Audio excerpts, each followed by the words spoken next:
ఆస్తి పన్నుల బకాయిలు చెల్లించని వారిపై మున్సిపల్ శాఖ కఠిన చర్యలు చేపడుతుంది.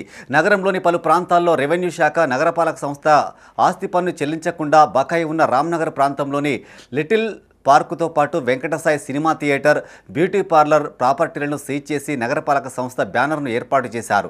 గత కొంతకాలంగా పెద్ద మొత్తంలో ఆస్తి పన్ను బకాయి ఉండడంతో పన్నులు చెల్లించాలని నోటీసులు జారీ చేసినా స్పందించకపోవడంతో ప్రాపర్టీలను సీజ్ చేశారు. ఆస్తి పన్నుల చెల్లింపు గడువు దగ్గర పడుతుండడంతో మొండి బకాయిదారులపై నగరపాలక సంస్థ, రెవెన్యూ విభాగం అధికారులు ఒత్తిడి పెంచారు. రెవెన్యూ అధికారులకు పురపాలక శాఖ చట్టం ప్రకారం అన్ని రకాల ఆదేశాలను జారీ చేశామని అధికారులు తెలిపారు. ఈ కార్యక్రమంలో deputy commissioner Swarooparani, RO Bhoomanandam, ఆర్ఐలు, వార్డు ఆఫీసర్లు పాల్గొన్నారు. మీద 2015 నుంచి పెండింగ్ ఉంది.